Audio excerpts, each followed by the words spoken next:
The big story that we are tracking at the moment, Trump's big China tariff cuts. Trump cuts China fentanyl tariff by 10%. Trump also says that rare earth issues have been settled with China. Trump said that one-year deal with China on rare earth has been reached. China to buy soybean and farm products from the United States.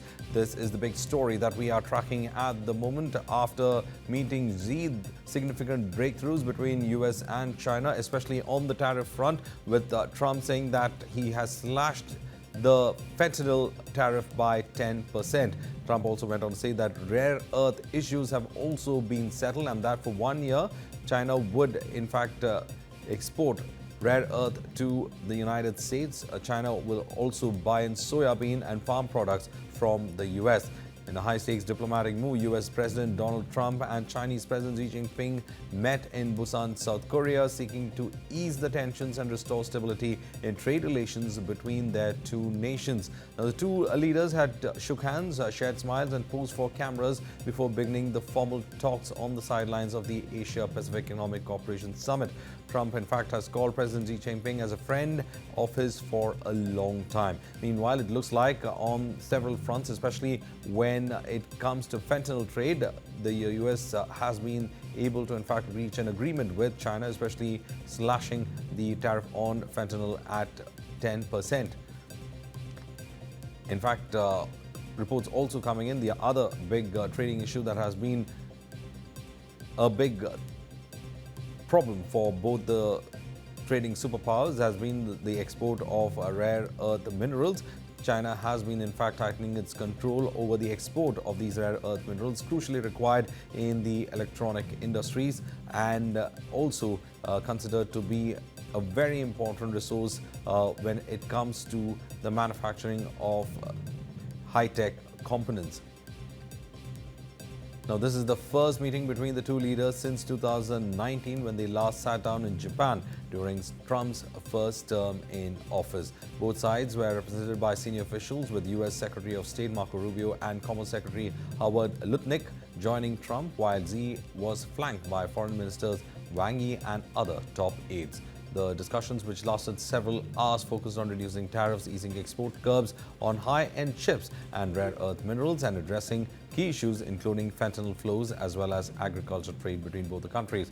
The Chinese Foreign Ministry confirmed that the meeting covered strategic as well as long-term issues, with Beijing expressing hope that the talks would yield positive results and inject new momentum into the stable developments of the China-US relations. The meeting comes amid cautious optimism in global markets and growing hopes that Washington and Beijing could finally be moving towards a trade truce after years of tariff wars and technology disputes. President Xi will remain in South Korea through Saturday for the APEC summit and a state visit, while President Trump, who is skipping the formal summit sessions, is expected to hold more bilateral discussions before departing.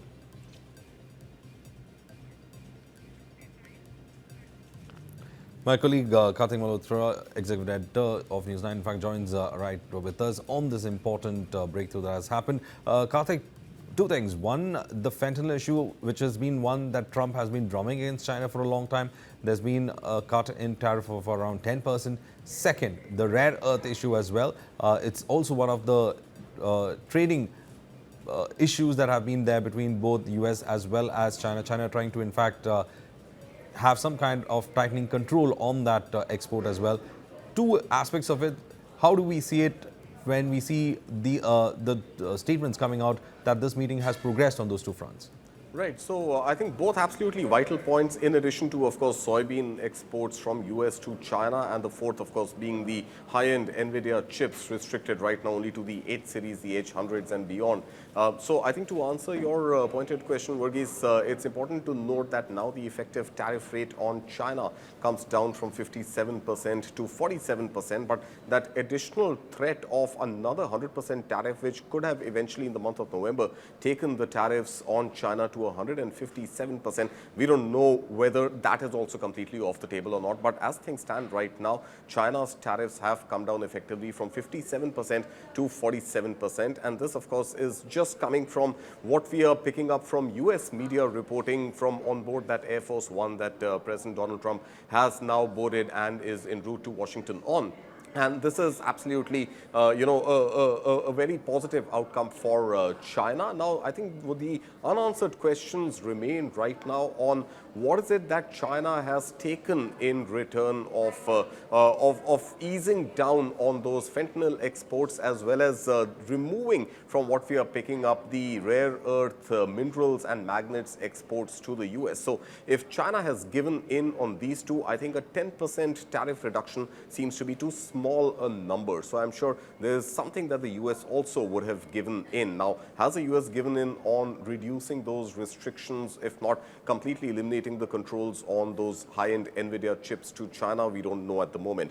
But I think it's also important to note the statement that has come from Donald Trump, who's calling the meeting as have gone exceedingly well, and also saying that with immediate effect, China is going to start purchasing soybean and other farm products from the US. Now, these have been friction points which have resulted perhaps in some sort of a negotiation truce, but is there a trade deal on the table? We don't know as yet. Is there a number which has been put on that trade deal? We don't know as yet. So I think a lot of unanswered questions. Remember, after the meeting, which lasted about 1 hour and 40 minutes, neither of the two state heads made any public statement or spoke to media.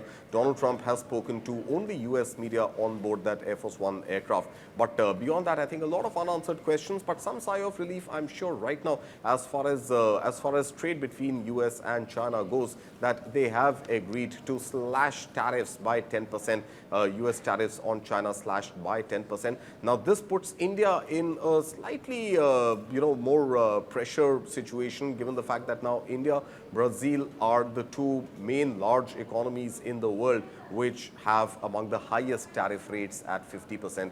And there is absolutely no concrete word yet on whether India and US have also inched any closer to finalizing that trade deal.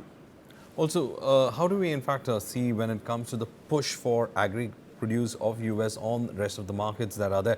We've seen how it's been one of the fine lines that is always there in the trade negotiations with different countries. Even with us, it has been about dumping US agri-products on us as well. So it has been a fine line that Trump has been using. On the outside, we do see talking about big things on electronics as well as trade. But then there's a fine line that looks like Trump needs to deliver to his domestic audience, especially from the Bible Belt, that agriculture produce will find new markets. You're right. And in fact, not just a fine line, Varghese, I would go on to say that it's a thick line. And, depending on how you look at it, it is potentially a red line that India had also drawn in its negotiations with the US, which have now gone through more than half a dozen rounds. So I think India's position had been up until recently very clear that India is not going to make any compromise when it comes to farm imports as well as dairy imports from US into India, simply because that's a politically sensitive area that India wants to protect and wants to safeguard.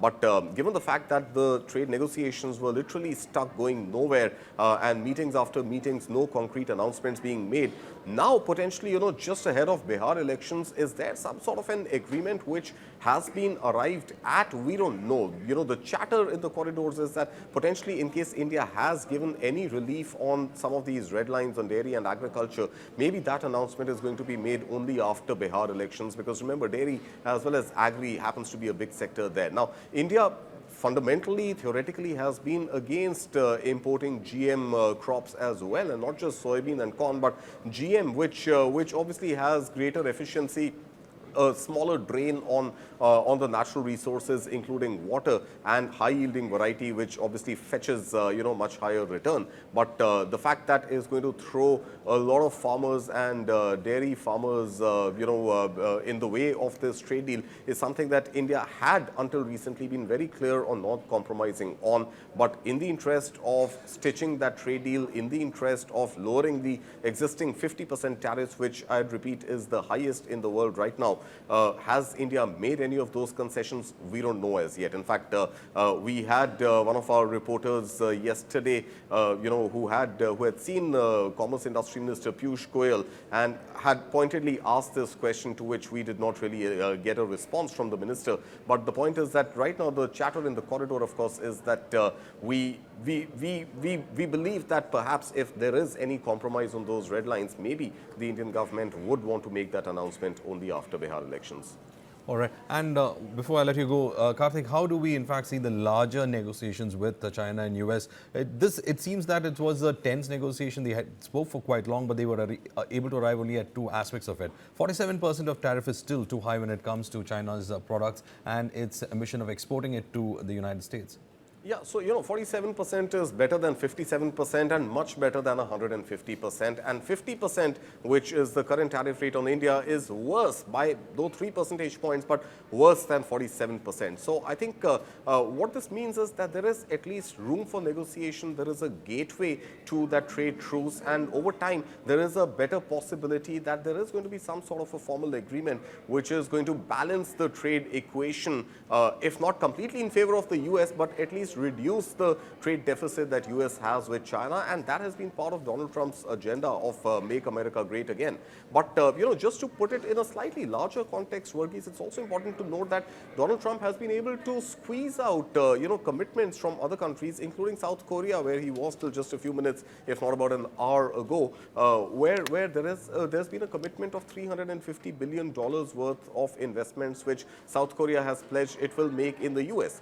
Now, if you remember, similar sort of discussions had happened earlier as well, but the big question was that can South Korea commit those investments and then live up to fulfilling those commitments? Similarly, I don't think India is right now inclined to make any investment commitments in the US. Neither would China be willing to do that. So at the end of the day, I think it just comes down, in the case of India, to Russian oil imports, which seems to now have been ebbed out to a point that there are sanctions on Lukoil as well as Rosneft that India had been importing great quantity of oil from. So with the Russian oil purchases now slightly in a better position as far as the US lens is concerned, India, I think, has a slightly better fighting chance now. But of course, those red lines of agriculture and dairy imports remain strong. So one will actually have to see and really wait for the final announcement, because there is obviously pressure on India to not be a laggard in really going ahead and finalizing that trade deal. If you remember, when Donald Trump resumed office in his second term as president on 20th of January, Prime Minister Modi was among the first global leaders, if not the very first global leader, to meet President Donald Trump. And the expectation back then was that India is going to be among the first countries to go ahead and sign that trade deal with the US. And then subsequent meetings, also revealed that by end of this year, fall of 2025, as it had been reported, is when India is going to stitch that trade deal. We are still just about in the beginning of the fall season, and we still have maybe about a month or so, which also times well, like I've been saying, with Bihar elections, and maybe by end of November or so, there should be some sort of a concrete announcement on the trade deal. And of course, the target is to actually more than double bilateral trade between India and US by the year 2030 to about $500 billion. So there's a lot at stake, but how soon can India and US agree to see eye to eye on trade is something which I think both sides have to sit together and thrash out and make that final announcement.